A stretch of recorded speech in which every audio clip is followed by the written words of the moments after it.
அன்பு தெய்வமே, உமக்கு நன்றி சொல்லுகிறோம். சர்வ வல்லமுள்ள தேவனாகிய கர்த்தாவே, வானத்தையும் பூமியை உண்டாக்கின தெய்வமே, அதன் காரியங்களை அதன் காலத்திலே செம்மையும் கிரமமாய் நடத்தின எங்கள் அன்பு தகப்பனே, உம்முடைய காயப்பட்ட கருத்தினாலே மூடி மறைத்து மகிமை விடுங்க. விசுவாசித்தோம், தேவனுடைய வல்லமையும் மகிமையும் கண்டோம் என்று சொல்லி உம்முடைய பிள்ளைகள் சாட்சியாக நிற்க கர்த்தருடைய பிள்ளைகளை நடத்துங்க. தேவ கிருபை பெருகட்டும். தேவ வல்லமைக்குள்ளாய் ஆண்டு வழிநடத்துங்க. ஆராதனின் ஒவ்வொரு பகுதியிலும் மூடி மறைத்து மகிமை விடுங்க. சித்த வண்ணமாய் பரிசுத்தவான்கள் எங்கெல்லாம் கூடி ஆராதிக்கிறார்களோ அங்கெல்லாம் தேவனுடைய மகிமை விளங்கட்டும். இந்த கொடுங்கர் பகுதியில் வல்லமையான எழுப்புதல் அக்கினி ஊற்றப்படுவதாக. என் தேவனை உமக்கு நன்றி. தேவ வல்லமைக்குள்ளாய் கர்த்தர் ஆண்டு வழிநடத்துங்க. இந்த பகுதியிலே காணப்படக்கூடிய அந்தகாரத்தின் கிரியைகளை முற்றிலுமாய் அகற்றி கர்த்தாவே, தகப்பனே உமக்கு ஸ்தோத்திரங்க. தாவே, அனைவரும் ஒன்று கூடி வரும்படியாய், இந்த தேசம் சந்திக்கும்படியாய், ரட்சிக்கப்பட்ட பிள்ளைகள் உமக்குள் களி கூறும்படியாய், கர்த்தாவே, கண்ணீரோடு விதைக்கிற பிள்ளைகள் கம்பீர்த்து மகிழும்படியாய், காணாமல் போன இயேசுவில் வீட்டாரை தேடி வந்த எங்கள் அன்பு தெய்வம் கர்த்தாவே, உமக்கு ஸ்தோத்திரையா, எங்களை தெரிந்து கொண்ட தெய்வம் கர்த்தாவே, இந்த தேசங்களிலே காணப்படக்கூடிய காணாமல் போன இயேசுவில் வீட்டாரை கத்த கூட்டி சேர்த்து உம்முடைய நாமத்தை மகிமைப்படுத்துங்க, ஆஸ்வதிங்க. தேவனே உமக்கு நன்றி, தேவனே உமக்கு நன்றி, தேவனே உமக்கு நன்றி. கர்த்தருடைய கருத்துக்குள்ளாய் தாழ்த்தி கொடுக்கிறேன். மிக்க சலகத்துவாளாய் இறந்தவரும் இருப்பவரும் வருகிறவருமாகிய சர்வ வல்லமுள்ள தேவன் ஆகிய கர்த்தரை பரிசுத்த பரிசுத்த பரிசுத்த என்கிற துணி ஏற்றம் முழுவதும் வெளிப்பட கர்த்தாவே, தேவ ஜனத்தின் மத்தியிலே பரிபூர்ணமாய் வெளிப்பட கர்த்த கிருபை நடத்துங்க. தொடர்ந்து மகிமைப்படுங்க. இயேசுவின் நல்ல பிதாவே, ஆமென். காலத்தின் அருமையை அறிந்து வாழாவிடில் கண்ணீர் விடுவாயே. காலத்தின் அருமையை அறிந்து வாழாவிடில் கண்ணீர் விடுவாயே. ஞானத்தின் பரனுனை நாட்டின நோக்கத்தை சீலமாய் நினைத்தவர் மூலம் பிழைத்திடுவார். ஞானத்தின் பரனுனை நாட்டின நோக்கத்தை சீலமாய் நினைத்தவர் மூலம் பிழைத்திடுவார். காலத்தின் அருமையை அறிந்து வாழாவிடில் கண்ணீர் விடுவாயே. காலத்தின் அருமையை அறிந்து வாழாவிடில் கண்ணீர் விடுவாயே. மதியை இழந்து தீய வழியிலே நீ நடந்தால் வரும் கோபம் அறிந்திடாயோ.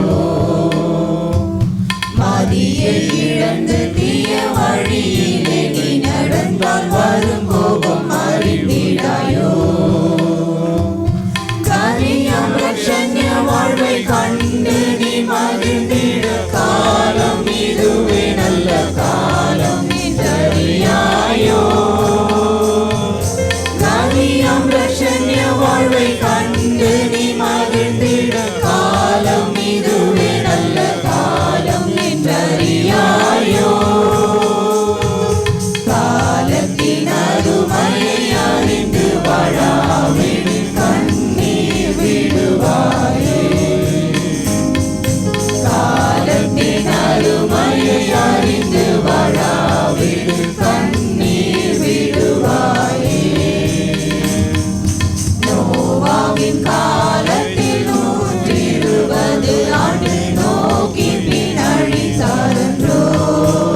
தீது என்று நீராமல் ஏற்ற ஆயத்தமாய் எப்போதும் இருந்திடாயோ.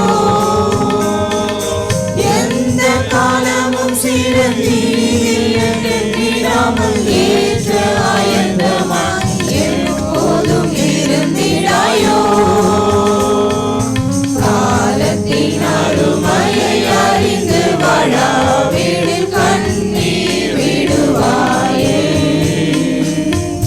காலத்தின் அருமையை அறிந்து வாழாவிடில் கண்ணீர் விடுவாயே. இகத்தினில் ஓடிய மகத்தியம் நிறைவேற இயேசுனை அழைத்தாரல்லோ. இகத்தினில் ஓடிய மகத்தியம் நிறைவேற இயேசுனை அழைத்தாரல்லோ. மகத்துவ வேலையை மறந்து தூங்குவாயானால் பகற்கால முடியும் ராக்காலம் என்ன செய்வாய். மகத்துவ வேலையை மறந்து தூங்குவாயானால் பகற்கால முடியும் ராக்காலம் என்ன செய்வாய். காலத்தின் அருமையை அறிந்து வாழாவிடில் கண்ணீர் விடுவாயே. காலத்தின் அருமையை அறிந்து வாழாவிடில் கண்ணீர் விடுவாயே. நோவாவின் காலத்தில் 120 ஆண்டு நோக்கி பின் அழைத்தாரென்றோ. நோவாவின் காலத்தில் 120 ஆண்டு நோக்கி பின் அழைத்தாரென்றோ. தாவாக கிருபையா தாங்கி உனக்களித்த தவணையின் காலமே வருட முடியலாமே. தாவாக கிருபையா தாங்கி உனக்களித்த தவணையின் காலமே வருட முடியலாமே.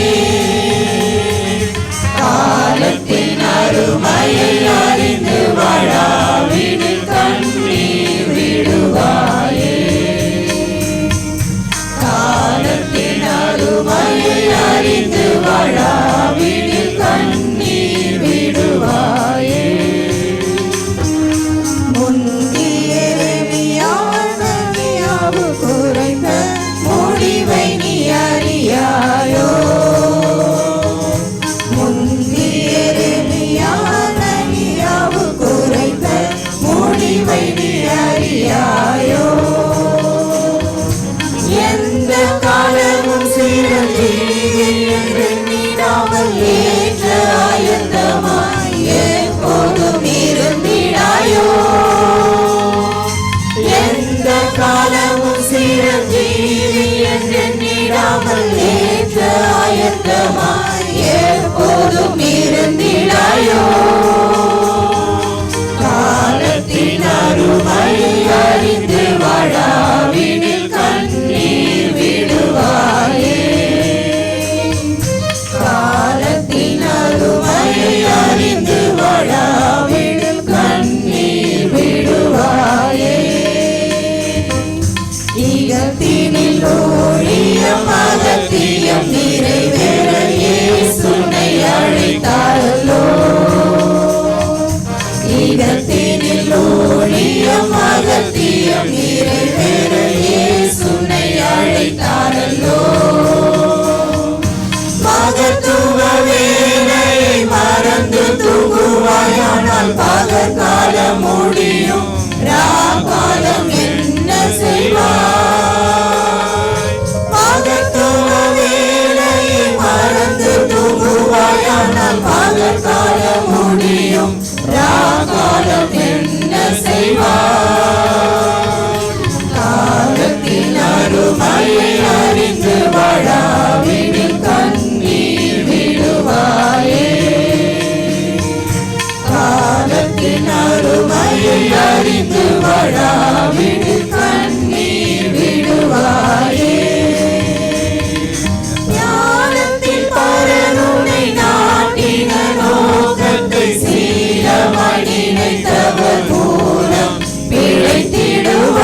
நல்லவர். துதித்து பாடிட பாத்திரமே துங்கவனேசுவின் நாமமதே. துதிகளின் மத்தியில் வாசம் செய்யும் தூயனை நேயமாய் ஸ்தோத்தரிப்போமே. அற்புதமே அவர் நடத்துதலே, ஆனந்தமே பரமானந்தமே. நன்றியால் உள்ளமே மிக பொங்கிடுவே. நாம் அல்லேலூயா துதி சாற்றிடுவோம். நன்றியால் உள்ளமே மிக பொங்கிடுவே. நாம் அல்லேலூயா துதி சாற்றிடுவோம். கடந்த நாட்களில் கண்மணி போல் கருத்துடன் நம்மை காத்தாரே. கடந்த நாட்களில் கண்மணி போல் கருத்துடன் நம்மை காத்தாரே. கர்த்தரையே நம்பி ஜீவித்திட இருகையும் நீதா ஸ்தோத்தரிப்போமே.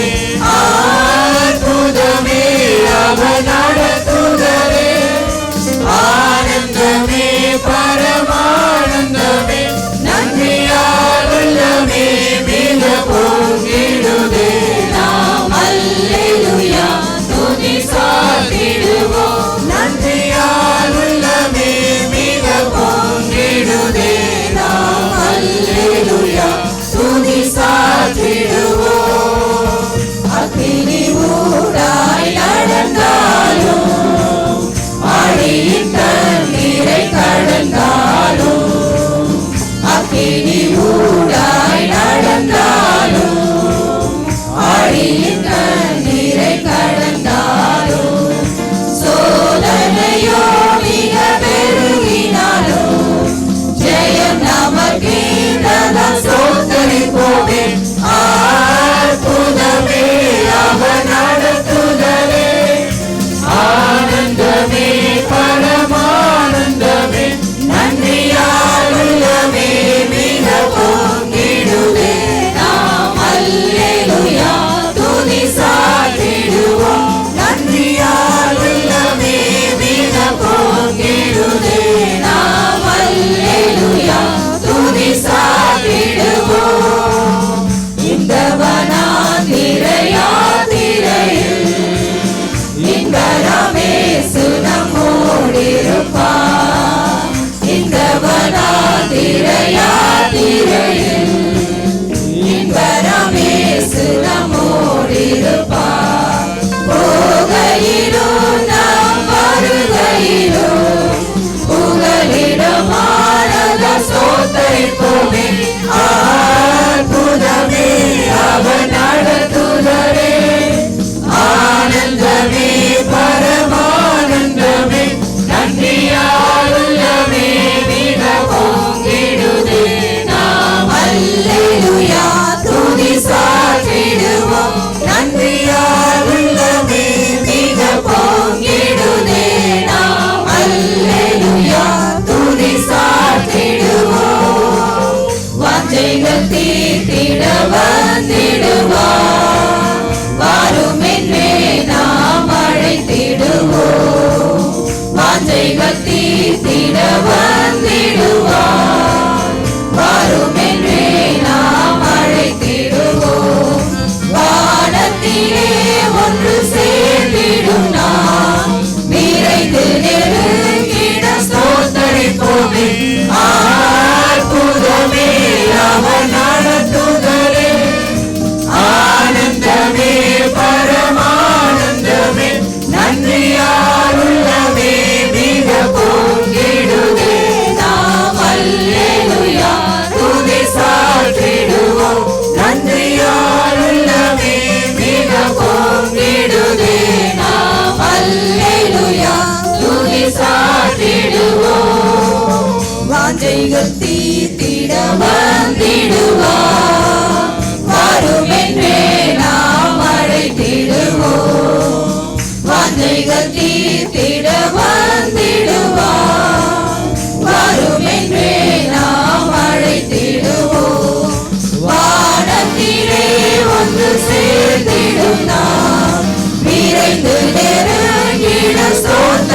தேடுவோமே.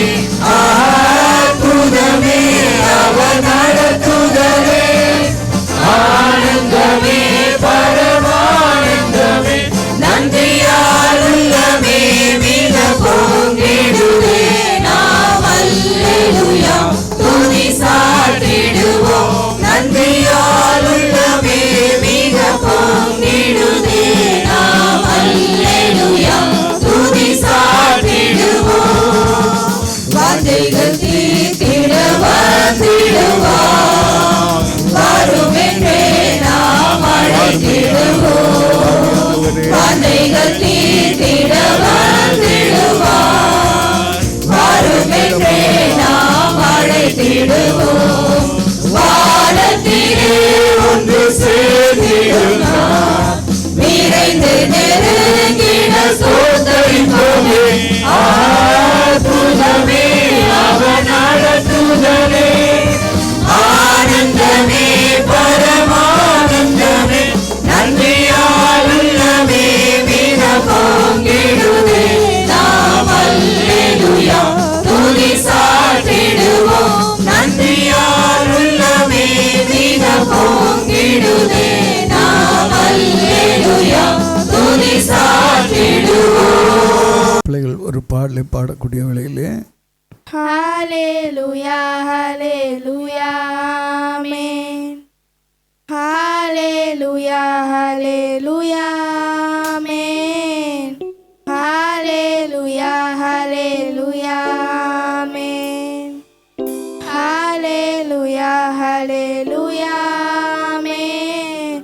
வானாதி வானங்கள் கொள்ளாதவரே, வார்த்தையால் வர்ணிக்க கூடாதவரே, ஓயாமலும் புகழ் நான் பாடுவேன், என்றுமே என்றுமே என்றென்றுமே. வானாதி வானங்கள் கொள்ளாதவரே, வார்த்தையால் வர்ணிக்க கூடாதவரே, ஓயாமலும் புகழ் நான் பாடுவேன், என்றுமே என்றுமே என்றென்றுமே. ஹல்லேலூயா ஹல்லேலூயா ஆமென். ஹல்லேலூயா ஹல்லேலூயா ஆமென். ஹல்லேலூயா ஹல்லேலூயா ஆமென். ஹல்லேலூயா ஹல்லேலூயா ஆமென். பரலோக கவனத்தை ஈர்க்க வேண்டுமே, அப்பாவும் கண்களில் கிருபை வேண்டுமே, எப்போதும் என் அருகே நீர் வேண்டுமே. நீர் வேண்டும் நீர் வேண்டும் நீர் வேண்டுமே, பரலோக கவனத்தை ஈர்க்க வேண்டுமே, அப்பாவும் கண்களில் கிருபை வேண்டுமே, எப்போதும் என் அருகே நீர் வேண்டுமே. நீர் வேண்டும் நீர் வேண்டும் நீர் வேண்டுமே. ஹல்லேலூயா ஹல்லேலூயா ஆமென். ஹல்லேலூயா ஹல்லேலூயா ஆமென். ஹல்லேலூயா ஹல்லேலூயா ஆமென். ஹல்லேலூயா ஹல்லேலூயா ஆமென். விலகாத பிரியாத உம் சமூகமே, அதுதானே நிரந்தர சுகந்திரமே. வேறொன்றும் வேண்டாம், நீர் போதுமே. நீர் போதும் எப்போதும் நீர் போதுமே. விலகாத பிரியாத உம் சமூகமே, அதுதானே நிரந்தர சுகந்திரமே. வேறொன்றும் வேண்டாம், நீர் போதுமே. நீர் போதும் எப்போதும் நீர் போதுமே. ஹல்லேலூயா ஹல்லேலூயா ஆமென். ஹல்லேலூயா ஹல்லேலூயா ஆமென். ஹல்லேலூயா ஹல்லேலூயா ஆமென். ஹல்லேலூயா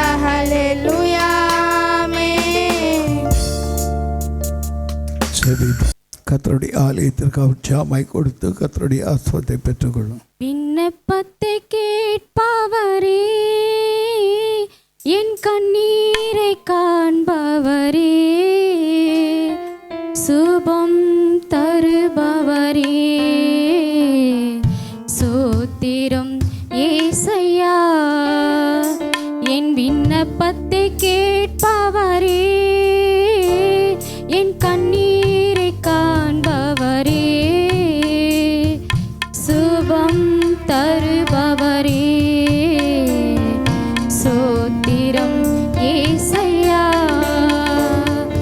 உம்மால் கூடும் எல்லாம் கூடும், ஒரு வார்த்தை சொன்னால் போதும் ஐயா. உம்மால் கூடும் எல்லாம் கூடும், ஒரு வார்த்தை சொன்னால் போதும் ஐயா, ஒரு வார்த்தை சொன்னால் போதும்.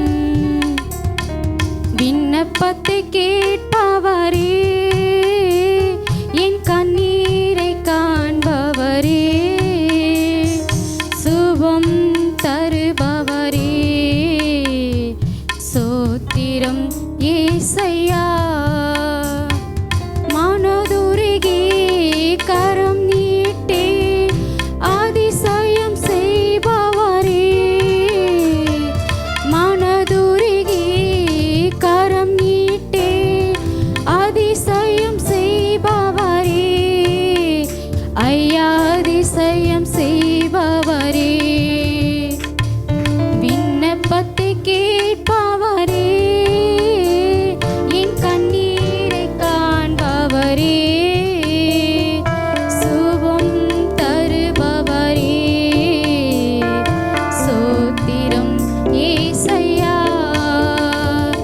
சித்தம் உண்டு சுத்தமாகி என்று சொல்லி சுகமாக்கிறே, சித்தம் உண்டு சுத்தமாகி என்று சொல்லி சுகமாக்கிறே ஐயா, என்று சொல்லி சுகமாக்கிறே. விண்ணப்பத்தை கேட்பவரே, என் கண்ணீரை காண்பவரே, சுபம் தருபவரே, சோத்திரம் ஏசையா. என் நோய்களை சிலுவையிலே சுமந்து தீர்த்தீரையா, என் நோய்களை சிலுவையிலே சுமந்து தீர்த்தீரையா ஐயா, சுமந்து தீர்த்தீரையா. என் விண்ணப்பத்தை கேட்பவரே, என் கண்ணீரை காண்பவரே, சுபம் தருபவரே, சோத்திரம் ஏசையா. என் விண்ணப்பத்தை கேட்பவரே, என் கண்ணீரை காண்பவரே, சுபம் தருபவரே, சோத்திரம் ஏசையா.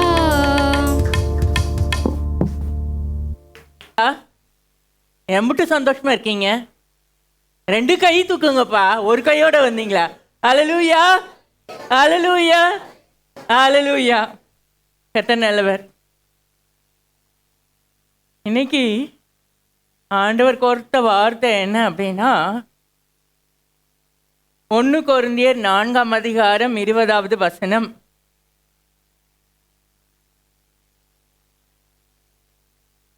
தேவனுடைய ராஜ்யம் பேச்சிலே அல்ல பலத்திலே உண்டாயிருக்கிறது. தேவனுடைய ராஜ்யம் பேச்சிலே அல்ல பலத்திலே உண்டாயிருக்கிறது. அந்த வசனம் இதாகும்போது நான் என்ன பண்ணேன்னா, தேவனுடைய ராஜ்யம் என்ன அப்படின்னும்போது அவர் ஆளுகை செய்கிற இடம். தேவனுடைய ராஜ்யம், ஒரு ராஜ்யம், ஒரு அரசன் அரசாளுகிறான்னா அந்த நாட்டில் அவனுடைய ராஜ்யம், அவனுடைய ஆளுகை உண்டு. அது அவனுக்குள்ளே, அவனுடைய கட்டுப்பாட்டுக்குள்ளே இருக்கும். அப்போ தேவனுடைய ராஜ்யம்னும் போது அவர் ஆளுகை செய்கிறது. அவர் எங்கே ஆளுகை செய்கிறார் சொல்லுங்க பாப்போம். நமக்குள்ள. Very good. அப்புறம் நமக்குள்ள மட்டும்தானா? பூமி முழுவதும். அடுத்து இன்னொரு ராஜ்யம் பரமராஜ்யம். பரமராஜ்யம். இந்த இது ராஜ்யங்களை 2 விதத்தில் சொல்லலாம். நமக்குள்ளான ராஜ்யம் இன்டர்னல். அடுத்து வெளியே புறம்பான வெளியே இருக்கிற ராஜ்யம் அப்படின்னு சொன்னால் சபையும் பரமராஜ்யமும். பரமராஜ்யம் அவருடைய கண்ட்ரோலில் தான் இருக்கும். இந்த சபையானதும் அவருடைய கண்ட்ரோலில் தான் இருக்கணும். சபை, அந்த பாஸ்டர், அங்கே இருக்கிற ஊழியர்கள் யாரெல்லாம் இருக்கிறாங்களோ அந்த விசுவாசிகள் உட்பட எல்லாரும் தேவனுடைய ஆளுகைக்கு கட்டுப்பட்டவர்களாக இருப்பாங்க. அப்போ அப்படிப்பட்ட சபை எப்படி இருக்குன்னா செழிப்பாக இருக்கும். நம்ம சபையும் அப்படி இருக்கு. கர்த்தர் ஆசீர்வதிக்கிறார். அவர் ஆசீர்வதிக்கிறதுனால தேவனுடைய ஊழியர்கள் அவருடைய கட்டுப்பாட்டுக்குள்ளே இருக்கிறதுனாலையும் விசுவாசிகளும் கட்டுப்பாட்டுக்குள்ளே இருக்கிறதுனால தேவனுடைய நாமம் மகிமைப்படும். அடுத்து இந்த வெளியே அப்படின்னு சொல்லும்போது 2 தீமோத்தேயு 3ஆம் அதிகாரம்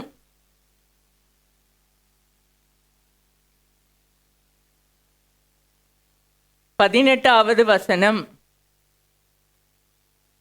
கர்த்தர் எல்லா தீமை நின்றும் என்னை இரட்சித்து தம்முடைய பரம ராஜ்யத்தை அடையும்படி காப்பாற்றுவார். அவருக்கு சதா காலங்களிலும் மகிமை உண்டாவதாக. ஆமேன். கர்த்தர் எல்லா தீமை நின்றும் என்னை ரட்சித்து அவர் ரட்சிக்கும் பொழுது அவருடைய ராஜ்யம் நமக்குள்ளாக வரும். அவர் ரட்சிக்கிறார் அப்படின்னு சொன்னா நாம அவருடைய கண்ட்ரோல்குள்ள இருப்போம். அவர் ஆளுகைக்கு கீழ்ப்படிந்து இருப்போம். அவருடைய ஆளுகைக்கு உட்பட்டு இருப்போம். அப்படி உட்பட்டு இருக்கிற நேரம் நம்மை காப்பாற்றி அவருடைய பரம ராஜ்யத்தை அடைய செய்வார். அப்போ இன்னொரு காரியம் பார்த்தோம் அப்படின்னு சொன்னா இந்த பரம ராஜ்யத்தை சுதந்திரித்து கொள்ளணும் அப்படின்னும் போது நம்ம என்னன்னா நமக்குள்ளான அந்த ராஜ்யம் அது ஸ்திரப்படணும், பலப்படணும். இந்த பரிசேயர்கள்லாம் ஆண்டவர்கிட்ட கேட்டாங்க, உங்களுடைய ராஜ்யம் எப்போ வரும்னு. லூக்கா 17ஆம் அதிகாரம் எடுங்க.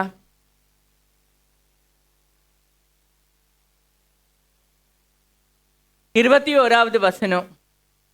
அதுக்கு முந்தின வசனம் 20வது வசனத்தில் பரிசேயர்கள் என்ன பண்ணுவாங்கன்னா தேவனுடைய ராஜ்யம் எப்போ வரும்னு கேட்பாங்க. அதுக்கு அவர் சொல்லுவார், தேவனுடைய ராஜ்யம் பிரதிட்சயமாக வராது. பிரதிட்சயமாக அப்படின்னு சொல்லும்போது வெளியரங்கமாய் வராது, வெளியரங்கமாய் இல்லை அப்படின்னு. அதுக்கு அடுத்த வசனம், இதோ இங்கே என்றும் அதோ அங்கே என்றும் சொல்லப்படுகிறதுக்கும் ஏதுவிராது. இதோ தேவனுடைய ராஜ்யம் உங்களுக்குள் இருக்கிறதே. ரட்சிக்கப்பட்ட நம்ம ஒவ்வொருத்தருக்குள்ளும் தேவனுடைய ராஜ்யம் இருக்கிறது. அது எப்படி இருக்கும்? தேவனுடைய ராஜ்யம் நமக்குள்ள இருந்தா எப்படி? அது பிரத்யேகமாக வராது அப்படின்னு சொன்னா மாற்றங்கள் வெளியரங்கம் இல்லை, டிப்டாப் உடையில இல்லை, வெண்ணுடையில இல்லை, வெண்வஸ்திரம் தரிக்கிறதுல இல்லை, உள்ளான மாற்றம். தேவனை நம்மளுடைய சொந்த இரட்சகரா ஏற்றுக்கொண்டோம். ஆனால் நாமும் எப்படி இருப்போம் என்றால் அவரை போலவே நாமும் வாழ்வோம். தேவனுடைய ராஜ்யம் எதிலே இருக்கிறது? ரோமர் 14ஆம் அதிகாரம்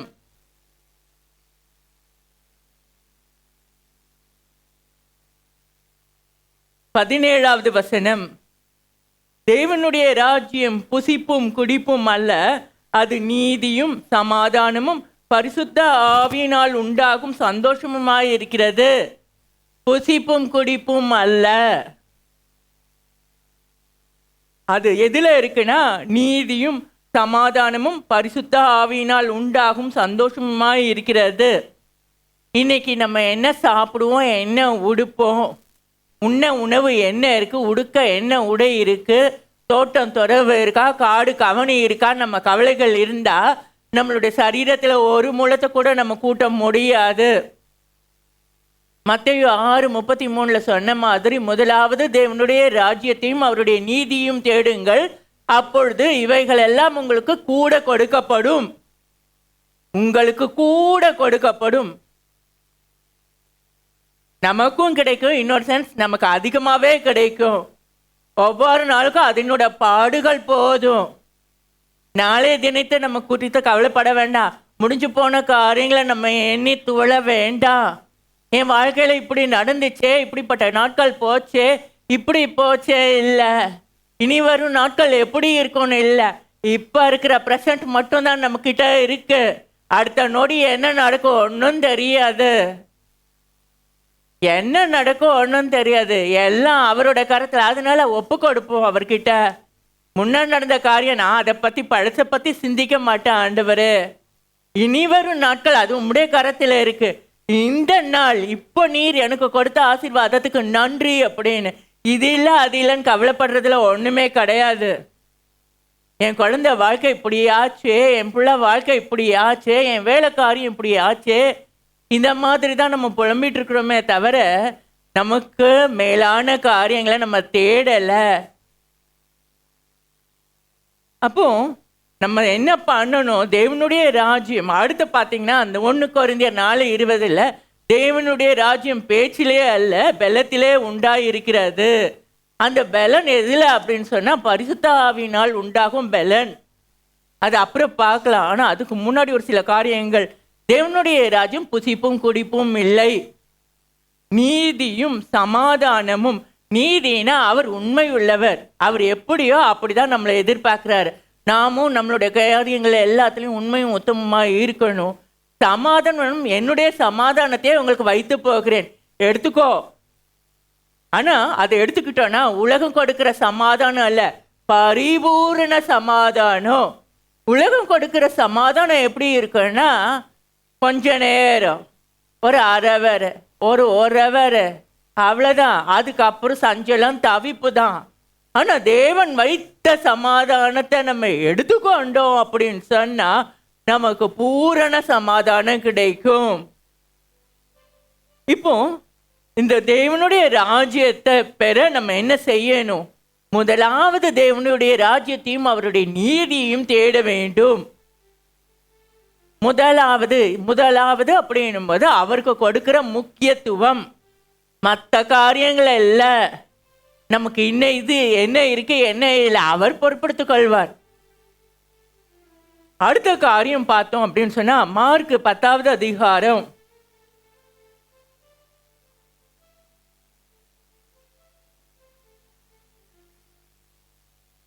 14-15. இது சிறு பிள்ளைகளை ஆண்டவர்கிட்ட கொண்டு வந்து அவர் ஆசீர்வதிக்கும்படி கொண்டு வந்த பெற்றோர்களை சீஷர்கள் தடுக்கும்போது அவர் சொன்னது, இயேசு அதை கண்டு விசினம் அடைந்து, சிறு பிள்ளைகள் என்னிடத்தில் வருகிறதற்கு இடம் கொடுங்கள், அவர்களை தடை பண்ணாதிருங்கள். தேவனுடைய ராஜ்யம் அப்படிப்பட்டவர்களுடையது. எப்படிப்பட்டவர்களுடையது? சிறு பிள்ளைகளை போன்றவர்களுடையது. ஏன் சிறு பிள்ளைன்னு சொன்னா, அதுக்கு சூதுவாது தெரியாது, கள்ளம் கபடம் தெரியாது. அது அன்பு வச்சது அப்படின்னு சொன்னா, அந்த குழந்தை வைக்கிற அன்பு ரொம்ப அழகானது, ரொம்ப ஆழமா நேசிக்கும். பொய் சொல்ல தெரியாது, ஏமாத்த தெரியாது, நம்பும்.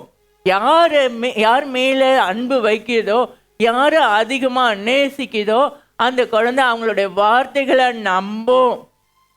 அதுக்கு அடுத்த வார்த்தையை பாருங்க, எவனாகிலும் சிறு பிள்ளையை போல் தேவனுடைய ராஜ்யத்தை ஏற்றுக்கொள்ளாவிட்டால் அவன் அதில் பிரவேசிப்பதில்லை என்று மெய்யாகவே உங்களுக்கு சொல்லுகிறேன் என்று சொல்லி, சிறு பிள்ளைகள் ஏற்றுக்கொள்வது போல, அது என்னவா இருந்தாலும் அந்த தாப்பனோ தாயோ இல்லை அதுக்கு பிடித்தமானவங்க தாத்தாவோ பாட்டியோ அவங்க சொல்கிற வார்த்தை அது அப்படி. நம்ம ஆண்டவர் மேலே உண்மையான அன்பை வைப்போம் அப்படின்னு சொன்னால் சத்ரு மெதுவாக வருவான், தந்திரமாக வருவான், என்னத்தையாவது காட்டி இதை எடுத்துக்கோணுமா, இதை பார்த்துக்கோணுமா, இதை வச்சுக்கோணுமா. நம்ம அது பின்னாடி போகக்கூடாது. என் ஆண்டவர் இதை தொடக்கூடாதுன்னு சொல்லியிருக்காரு. இது என் தேவனுக்கு பிரியம் இல்லாத காரியம், இதை நான் செய்ய மாட்டேன் அப்படின்னு சொல்லி நம்ம வரணும். அந்த குழந்தையோட உலகம் அழகானது. ஏன் அப்படின்னு சொன்னா அதுக்கு பொய் சொல்ல தெரியாது, எந்த தப்பு தவறும் தெரியாது. ஆனா இப்ப இருக்கிற காலத்துல அந்த குழந்தைங்களோட உலகமும் மாறுது. அதுக்கு காரணம் என்னன்னா, கையடக்கமா ஒண்ணு வச்சுட்டு இருப்போம், மொபைல் போனு. இந்த மொபைல் ஃபோன் யூஸ் பண்றவங்க பேரண்ட்டை தயவு செஞ்சு உங்க குழந்தைங்க என்ன பண்றாங்கன்னு கொஞ்சம் பாருங்க. நான் இது ஒவ்வொரு முறையும் சொல்றேன். ஏன்னா அந்த சின்ன பிள்ளைங்களோட ஊழியத்தை எடுத்து செய்யும்போது அவங்கள பார்க்கறதுனால நான் சொல்றேன், பசங்க எல்லாமே செம்ம ஸ்மார்ட்டு. அவங்கள அழகா திருப்பி ஆண்டவர் பக்கம் கொண்டு வந்தோன்னா சூப்பரா இருப்பாங்க. பிள்ளைங்களுக்கு நல்ல ஒரு ஃபியூச்சரை நீங்க ஏற்படுத்தி கொடுத்த ஒரு பெற்றோரா இருப்பீங்க. ஆனா மொபைல் கொடுத்தீங்க அப்படின்னு சொன்னா போச்சு, நம்ம யூஸ் பண்றதுல தான் இருக்கு. இந்த 14வது வசனத்தை பார்த்தீங்கன்னா, சிறு பிள்ளைகள் என்னிடத்தில் வருகிறதற்கு இடம் கொடுங்கள். சிறு பிள்ளைகள் நமக்கு மட்டும் இல்லை, நம்ம மட்டும் தேவனுடைய ராஜ்யத்தை சுதந்திரத்து கொண்டா போதாது. நம்ம வீட்டில் இருக்கிற குட்டியிலேருந்து பெரியவங்க வர, பெரியவங்க பார்த்து கவனிச்சு இது பண்ணுவாங்க. ஆனால் சிறு பிள்ளைகளுக்கு நம்ம விதைக்கணும், விதைக்கணும். 5 விளையாதது 50 விளையாதுன்னு சொல்லுவாங்க. சின்ன வயசுல நம்ம என்ன நல்ல காரியங்களை கற்றுக் கொடுக்கிறோமோ அந்த காரியங்களை படிதான் அந்த குழந்தைகள் இருக்கும். பிள்ளையானவன் நடக்க வேண்டிய வழியிலே அவனை நடத்து, முதிர் வயதிலும் அதை விடாதிருப்பான். இது பெற்றவங்களுக்கு, தாத்தா பாட்டிகளுக்கு எல்லாருக்கும் தான் சொல்றது. இப்போ முதலாவது தேவனுடைய ராஜ்யத்தையும் அவருடைய நீதியும் தேடுங்கள். அடுத்தது குழந்தையை போல ஏற்றுக்கொள்ளுங்கள். அந்த குழந்தை என்ன பண்ணும்? அது வைக்கிற அன்பு அளப்பரியது. அடுத்தது அது நம்புகிற நம்பிக்கை ஈடு இணை இல்லை. அவர் கொடுத்த வார்த்தையை நம்பினா நடக்கும். அந்த வார்த்தையை விசுவாசிங்க. அந்த வார்த்தையை விசுவாசித்தா அந்த காரியம் நடக்கும். விசுவாசிக்கல நம்பலைன்னா நடக்காது. அது யாருன்னு எனக்கு தெரியாது. உங்களுடைய முழு நம்பிக்கையும் உங்களுடைய முழு விசுவாசமும் ஆண்டவர் மேல மாத்திரம் இருக்க கடவுது. கர்த்தர் நல்லவர்.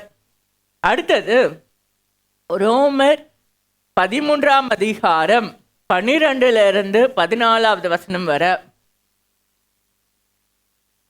இரவு சென்று போயிற்று, பகல் சமீபமாயிற்று. ஆகையால் அந்தகாரத்தின் கிரியைகளை நாம் தள்ளிவிட்டு ஒளியின் ஆயுதங்களை தரித்து கொள்ள கடவோம். களியாட்டும் வெறியும் வேசித்தனமும் காம விகாரமும் வாக்குவாதமும் பொறாமையும் உள்ளவர்களாய் நடவாமல் பகலிலே நடக்கிறவர்கள் போல சீராய் நடக்க கடவோம். துர்ரிச்சைகளுக்கு இடமாக உடலை பேணாமல் இருந்து கர்த்தராகிய இயேசு கிறிஸ்துவை தரித்து கொள்ளுங்கள். இப்போ கிறிஸ்துவை தரித்து கொள்ளுங்கள். கிறிஸ்துவை தரித்து கொள்ளணும் அப்படின்னு சொன்னா சும்மா சாதாரண நம்மளோட உடைகளை எடுத்து மாட்டுறது, புது உடை எடுத்து போடுறோன்னு வச்சுக்கோங்களேன். எப்படி போடும்? தூங்கி எழுந்துச்சு அப்படியே எடுத்து மாட்டிக்க மாட்டோம். குளிச்சுட்டு அதுக்கப்புறமா நம்மளை சுத்திகரிச்சுட்டு அதுக்கப்புறம் அந்த உடையை எடுத்து போடும். கரெக்டா? அப்போ கிறிஸ்துவை தரித்து கொள்ளணும்னா நம்மளை புதிதாக்கி கொண்டு அப்புறம் தான் அவரை தரித்து கொள்ள முடியும். நமக்குள்ள பாவமான காரியங்கள் இருக்குமானால் அவரை நம்ம தரித்து கொள்ள முடியாது. பாவத்துக்கும் ஆண்டவருக்கும் கிடையாது. ஒளிக்கும் இருளுக்கும் சம்பந்தமே இல்லை. பகலுக்கும் இரவுக்கும். பகல்ல நடக்கிறவங்க அப்படின்னு சொன்னா பகல் என்ன வெளிச்சமான இடம், ஒளி நிறைந்த இடம், தவறான காரியங்கள் நடக்காது. அதே இருளா இருந்தா இருட்டில் அந்தகாரத்தின் கிரியைகள் எல்லா கேடான காரியங்களும் நடக்கும். அப்போ நமக்குள்ள ஒளி இருந்தால், கிறிஸ்துவின் ஒளி இருந்தால் மாம்சத்தின் காரியங்கள் அறவே அண்டாது, தீய காரியங்கள் அண்டாது, பாவம் நம்மளை மேற்கொள்ளாது. நாமும் எப்படி இருப்போம்னா வெளிச்சத்தின் பிள்ளைகளா இருப்போம். அப்போ இதுல ஃபர்ஸ்ட் என்னன்னா ஒளியின் ஆயுதங்களை தரித்து கொள்ள வேண்டும். ஏன்னா இந்த பிசாசானவன் வஞ்சிக்கிற சாத்தான் என்ன பண்ணுவான்னா நம்மளை தாக்கிறதுக்கு அவனோட அஸ்திரங்கள் எல்லாம் எய்வான், நம்ம மேலே எய்து கொண்டே இருப்பான். அப்போ நம்மளை பாதுகாத்து கொள்ள ஆயுதங்கள், ஒளியின் ஆயுதங்களை நம்ம தரித்து கொண்டோம் அப்படின்னு சொன்னா சர்வாயுத வர்க்கத்தை நம்ம தரித்து கொண்டோம்னு சொன்னால் அவனால் ஒன்றும் பண்ண முடியாது. அடுத்த காரியம் பார்த்தீங்கன்னா, களியாட்டு வெறியும் வேசித்தனமும் காம விகாரமும் வாக்குவாதமும் பொறாமையும் உள்ளவர்களாய் நடவாமல் பகலிலே நடக்கிறவர்கள் போல சீராய் நடக்க கடவோம். சீராய் அப்படின்னும் போது ஆங்கில வேதாகமத்திலே ஹானஸ்ட், வாக்கிங் ஹானஸ்ட்லின்னு இருந்தது, நேர்மையாய். இப்போ இந்த இதில் நம்ம நடக்கிறோம் அப்படின்னு சொன்னால், ஒரு அத்லட்டாக இருக்கட்டும், ஒரு ஸ்போர்ட்ஸ் பர்சனாக இருக்கட்டும், இல்லை இந்த டிஃபென்ஸ் இதில் இருக்கிறாங்கள, மிலிட்ரி இதில் இருக்கிறாங்கள, அவங்க யாரை வேணாலும் இருக்கட்டும், எடுத்தோடனே அவங்களுக்கு கொண்டு போக மாட்டாங்க. அவங்களுக்கு ஏகப்பட்ட ட்ரைனிங் கொடுப்பாங்க, நல்ல ட்ரைனிங். அவங்களுக்கு அந்த உடற்தகுதி இருக்கணும். அந்த உடற்தகுதி இருந்து அவங்க அந்த ரைட்டிங் எக்ஸாம்லலாம் அவங்க பாஸ் பண்ணதுக்கு அப்புறம் தான் இந்த உடற்தகுதி பொறுத்து தான் அவங்கள மிலிட்ரி இதிலெல்லாம் எடுப்பாங்க. அந்த மிலிட்ரி இதில் எடுத்த உடனே அவங்களை கொண்டு போய் அந்த இதில் கொண்டு போய் நிறுத்த மாட்டாங்க, யுத்த காலத்தில் கொண்டு போய் நிறுத்த மாட்டாங்க. அவங்களுக்கு ட்ரைனிங் கொடுப்பாங்க. அந்த ட்ரைனிங் எப்படி இருக்கும் தெரியுமா? கொடுமையாக இருக்கும், பிச்சுட்டு ஓடிடலாம் போல இருக்கும். அங்கே இருக்க முடியாது. ஐஸ் மேலே படுக்க சொல்லுவாங்க, ஐஸ் மேலே நடக்க சொல்லுவாங்க, கம்பி மேலே நடக்க சொல்லுவாங்க, எல்லாமே இருக்கும்.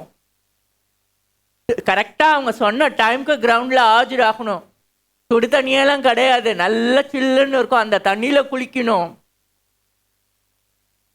அப்படி வந்து அங்கே நிற்கும் போது அவங்க சொல்கிற டைமுக்கு நிற்கணும். இல்லை அப்படின்னா டிசிப்ளின் ஆக்ஷன் எடுப்பாங்க. அப்போ போர் முகத்தில் என்ன விதமான இது வந்தாலும் அவங்க அதை தாக்கு பிடிக்கிறதுக்காக தான் இப்படிப்பட்ட ட்ரைனிங்க. நமக்கு ஜீவ கிரீடம் வேணும் அப்படின்னு சொன்னால், நமக்கு இந்த உலகத்தில் நமக்கு நடக்கிற காரியங்களை நம்ம தாக்கு பிடிக்கணும்னா தேவனை பிடிச்சு கொள்ளணும். அவர் சொல்கிற வழியில் நடக்கணும். அந்த வழியில் நடக்கிறது நம்மளுக்கு ஒரு போர் வீரனை போல தான் இருக்கும். நம்மளுக்கு பிடிச்சதெல்லாம் நடக்காது, நம்மளுக்கு பிடிக்காத காரியங்களும் இருக்கும். அதுக்காக நான் அதை செய்ய மாட்டேன், அது எனக்கு வேணான்னுலாம் சொல்லக்கூடாது. ஆண்டவர் சொன்ன காரியத்தை நம்ம செய்யணும், அவ்வளவுதான். அடுத்த காரியம் 27வது வசனம். ஏனெனில் உங்களில் கிறிஸ்துவுக்குள்ளாக ஞானஸ்தானம் பெற்றவர்கள் எத்தனை பேரோ அத்தனை பேரும் கிறிஸ்துவை தரித்து கொண்டீர்களே. ஞானம் என்னது? ஞானஸ்தானம் பாவத்திற்கு செத்த நீதிக்கு பிழைப்பது. அடுத்து தேவனோடு நம்ம ஐக்கியமாவது, உடன்படிக்கை பண்ணுவது அப்படின்னு சொல்லலாம். இது மூலமா நம்ம கிறிஸ்துவை தரித்து கொள்ளலாம். அப்படி கிறிஸ்துவை தரித்து கொள்கிறோம் அப்படின்னு சொன்னா சும்மா சாதாரணமா இல்ல. எபேசியர் 4ஆம் அதிகாரம் 22 24 உள்ள வசனங்கள். அந்தபடி முந்தின நடக்கைக்குரிய மோசம் போக்கும் இச்சைகளாலே கெட்டுப்போகிற பழைய மனுஷனை நீங்கள் களைந்து போட்டு உங்கள் உள்ளத்திலே புதிதான ஆவி உள்ளவர்களாகி மெய்யான நீதியிலும் பரிசுத்தத்திலும் தேவனுடைய சாயலாக சிருஷ்டிக்கப்பட்ட புது மனுஷனை தரித்து கொள்ளுங்கள். கிறிஸ்துவ தரித்து கொள்ளணும் அப்படின்னு சொன்னா நம்ம முந்தின நடக்கை, நம்ம ரட்சிக்கப்படுவதற்கு முன்னாடி என்ன நடக்கையில் இருந்தோமோ, என்ன அருவருப்பான காரியம் நம்ம இடத்துல காணப்பட்டதோ, என்ன தேவனுக்கு பிரிய இல்லாத காரியம் நம்ம இடத்துல காணப்பட்டதோ, அந்த கிரியைகளை நம்மை விட்டு அகற்றிவிட்டு உள்ளத்திலே புதிதான ஆவி உடையவர்களாய் என்ன பண்ணணும்னா, மெய்யான நீதியிலும் பரிசுத்தத்திலும் தேவனுடைய சாயலாய் இருக்கிற புதிய மனுஷன் அப்படின்னும் போது, ஒருவன் கிறிஸ்துவுக்குள் இருந்தால் புது சிருஷ்டியாய் இருக்கிறான், பழையவைகள் ஒழிந்து போயின, எல்லாம் புதிதாயின. நான் கிறிஸ்தவன், நான் கிறிஸ்துவை உடையவன், நான் கிறிஸ்தவன் சொல்றதுல இல்லை, வெறும் பேச்சுல இல்லை, அங்க நடக்கையில் இருக்காங்க, செயல்ல இருக்கு. அதனாலதான் பேச்சிலே தேவனுடைய ராஜ்யம் பேச்சிலே இல்லை, பலத்திலே உண்டாயிருக்கிறது. சும்மா நான் பேச்சு வாக்கில் நான் பிறக்கும் போதே கிறிஸ்தவதான், நாங்கள் பாரம்பரிய கிறிஸ்தவர்கள், எங்கள் ஃபேமிலியெல்லாம் ரசிக்கப்பட்டுருச்சு, இப்படியெல்லாம் பேசுவோம். நான் சின்ன வயசுல எனக்கு தெரியாம நான் சொல்லியிருக்கேன், நாங்களும் கிறிஸ்டியன் தான், நாங்களும் ஏசுப்பா பிள்ளைங்க தான், நாங்கள் சர்ச்சுக்கு போவோம். அப்போ எனக்கு தெரியாது. ஆனால் கிறிஸ்தவன் கிறிஸ்தவள் அப்படின்னு சொல்லும்போது கிறிஸ்துவை உடையவர்கள், கிறிஸ்துவை தரித்தவர்கள். தரித்தவர்கள் அப்படின்னும் போது நம்மளுடைய உள்ளான மனம் மாறி இருக்கணும், நம்முடைய ஜீவியம் மாறியதாக இருக்கணும். வாய் பேசுறதுல இல்ல, தவறான காரியங்கள் செய்கிறதுல இல்ல. நான் எதுவுமே பண்ணல, நான் பேசதான் செஞ்சேன் இல்ல, அங்க பேச்சுக்கே இடம் இல்லை, செயல்தான். செய்யறது என்ன செய்யணும்? ஆண்டவர் நமக்கு ஒவ்வொருத்தருக்கும் ஒவ்வொரு கிருபையை கொடுத்திருக்காரு. அந்த கிருபையை என்ன பண்றோம்? அவர் கேட்ட மாதிரி உபயோகப்படுத்துறோமா இல்லையா? உபயோகப்படுத்தலன்னு சொல்றாரு. உபயோகப்படுத்தல. அவர் திரும்பி வருகிற நாள் வெகு சமீபம் என்று சொல்லுகிறார். அவருடைய வருகை மிக சமீபம், ஒரு fraction of second. அந்த வருகைக்கு முன்பாக மரித்து போகிறவர்களும் அந்த வருகை என்பது எடுத்துக்கொள்ளப்படுகிறவர்களும் பாக்கியவான்கள். விடுபட்டு போனோமானால் ஐயோ, அந்த கிறிஸ்துவின் கால் தப்ப முடியாது.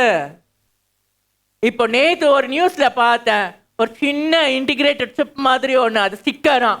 அந்த ஸ்டிக்கரை ஒட்டிட்டு இது பண்ணா என்ன பண்ணுமா, என்னென்ன வியாதின்னு ஃபுல்லாக ஹெட் டு எல்லாம் அனலைஸ் பண்ணி சொல்லிடும்.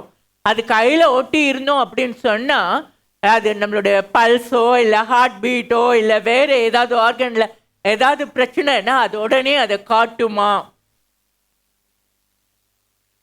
தோலுக்கு அடியில் சிப்பு வைக்கிறது ஃபாரின் கண்ட்ரியில் வந்துடுச்சு. எங்கேயும் ஓடி ஒழிய முடியாது, ஜிபிஎஸ்ல ட்ராக் பண்ணி முடிச்சிடுவாங்க. ஒரு பொருளும் வாங்க முடியாது, ஒரு பொருளும் விற்க முடியாது. தேவன் வரும்போது அவருடைய வருகையில எடுத்துக்கொள்ளப்படணும் அப்படின்னு சொன்னா, அவருக்கு எதிர்பார்க்கிற மாதிரி உண்மையும் உத்தமமா இருந்தா தப்பிப்போம். Just fraction of second. நான் உண்மையா இருக்கிறேன், நான் நீதியா இருக்கிறேன் இல்ல, அங்க நான் நம்பது அழிஞ்சுது. என்னை பண்படுத்தும், என்னை தகுதிப்படுத்தும் ஆண்டவரே அப்படின்னு சொல்லி கேட்போமானால் பரமராஜ்யத்துக்குள்ள பிரவேசிப்போம். அவருடைய வருகையில் எடுத்துக்கொள்ளப்படலாம், இல்லை அதற்கு முன்பாக மரித்தும் போகலாம், அது பெட்டர். ஆனால் விடுபட்டு போனோம், ஆனால் முடிஞ்சது. அந்த கிறிஸ்துவின் காலம் கொடுமையாக இருக்கும். மரணத்தை தேடி ஓடினாலும் மரணம் நேரிடாது. மரணத்தை தேடி ஓடினாலும் மரணம் நம்ம பார்த்து ஓடும், ஒண்ணுமே செய்ய முடியாது. எல்லாம் பிரச்சனை பாடுகள் தான். அவர் சொல்றாரு அவருடைய வருகை வெகு சீக்கிரம், வெகு சமீபம். குணப்படுங்கள், மனம் திரும்புகள் என்று சொல்லுகிறார். புதிய மனுஷனை தரித்துக் கொள்ளுங்கள். கிறிஸ்துவை தரித்து கொள்ள வேண்டும். ஞானஸ்தானத்தின் மூலம் அவரை தரித்து கொண்டு அவரோடு ஐக்கியம் பண்ண வேண்டும். அதுக்கு அடுத்து என்ன அப்படின்னு சொன்னா, புதிய மனுஷனை தரித்து கொள்ள வேண்டும். அதுக்கு அடுத்த காரியம் என்ன அப்படின்னு சொன்னா, கனி கொடுக்க வேண்டும்.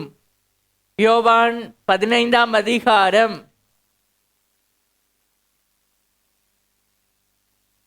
4:5 4 and 5. நமக்கு சுயபலன் ஒன்றும் இல்லை, தனியா நிற்க முடியாது.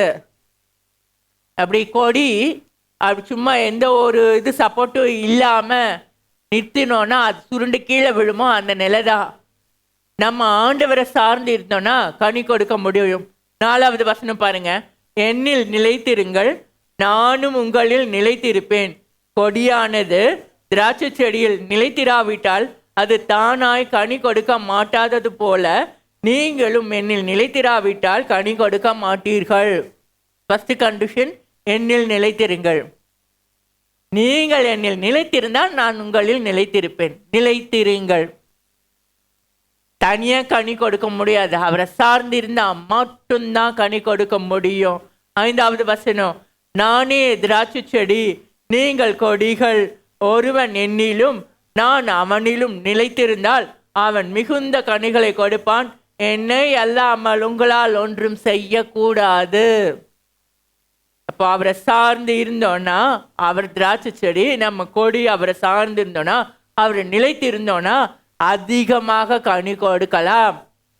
22 இருந்து 25 வரை இந்த 22, 23 ஆவியின் கனிகளை பற்றி. கனி கொடுக்கும்போது என்ன கனி கொடுக்கணும்? ஆவியின் கனி கொடுக்கணும்.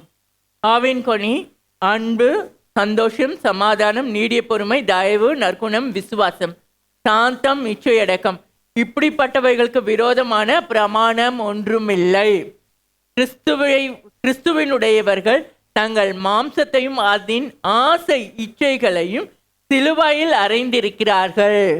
நம்ம கிறிஸ்துவ உடையவர்களாக இருந்தோம்னா அப்போ நம்மளுடைய மாம்சத்தின் இச்சைகளை, ஆசை இச்சைகளை, இந்த ஆசை அதிகமாகும் போது அது இச்சையாக மாறும்.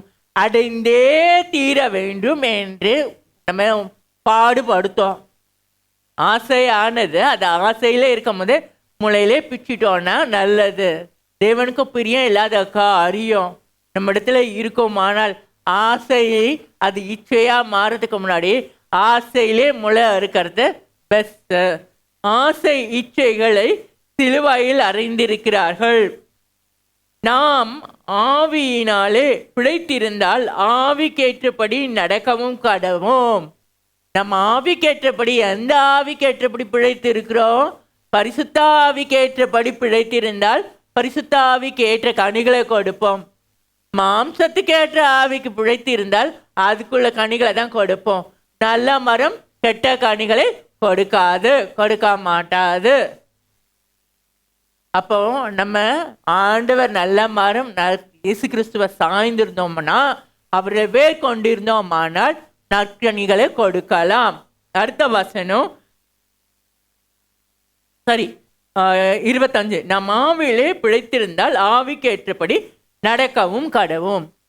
கிறிஸ்துவை தரித்தவர்கள் கனி கொடுக்க வேண்டும். கனி கொடுத்த பின்பு ஆவிக்கேற்றபடி நடக்க வேண்டும். எந்த ஆவிக்கேற்றபடி நடக்க வேண்டும்? பரிசுத்த ஆவி. இப்போ தேவனுடைய ராஜ்யம் பேச்சிலே அல்ல பலத்திலே இருக்கிறது அப்படின்னு சொன்னா சுயபலன் கிடையாது. என்னிலே நிலைத்திருங்கள், நான் உங்களிலே நிலைத்திருப்பேன். தனியா கனி கொடுக்க முடியாது. ஏன்? சுயபலன் இல்லை. அப்போ அந்த சுயபலன் இல்லை அப்படின்னு சொல்லும்போது அடுத்து நம்ம என்ன பண்ணணும் அப்படின்னா பரிசுத்த ஆவி. இந்த பரிசுத்த ஆவியை நம்ம பெற்றுக்கொள்ளணும். இந்த பரிசுத்த ஆவியை நம்ம பெற்றுக்கொண்டோமானால் பூமியிலே எல்லா இடத்திலும் நம்ம அவருக்கு சாட்சிகளாக இருக்கலாம். ஏன்னா நம்மளோட பரிசுத்த ஆவி பலப்படுத்தும். அப்போஸ்தலர் 1:8 பரிசுத்த ஆவி உங்களிடத்தில் வரும்போது நீங்கள் பலனடைந்து எருசலேமிலும் யூதேயா முழுவதிலும் சமாரியாவிலும் பூமியின் கடைசி பரியந்தமும் எனக்கு சாட்சிகளாய் இருப்பீர்கள் என்றார். இப்போ இதுல முக்கியமானது, பரிசுத்த ஆவி உங்களிடத்தில் வரும்போது நீங்கள் பலனடைந்து பூமியின் கடைசி பரியந்தமும் எனக்கு சாட்சிகளாய் இருப்பீர்கள். தேவனுக்கு சாட்சிகளாய் இருப்போம். பரிசுத்த ஆவி. இந்த பரிசுத்த ஆவியின் பலத்தினாலே நம்முடைய ஒவ்வொரு காரியத்தையும் செய்ய முடியும். எப்படி பரிசுத்த ஆவினால நம்ம செய்ய முடியும் அப்படின்னு சொன்னா எபேசியர் 1:13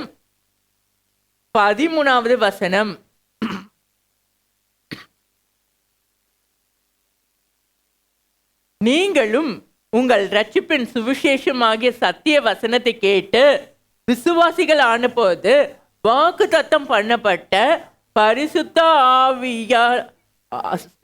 ஆவியால் அவருக்குள் முத்திரை போடப்பட்டீர்கள். பரிசுத்த ஆவியால் அவருக்குள் முத்திரை போடப்பட்டீர்கள். அவருக்குள்ள முத்திரை போடப்பட்டோன்னா தீய காரியம், மாம்சத்தின் காரியங்கள் அண்டாது. தேவனுக்கு பிரியம் இல்லாத காரியம் நம்மை அண்டாது. கடைசியா ஒரே ஒரு இது 2 கொரிந்தியர்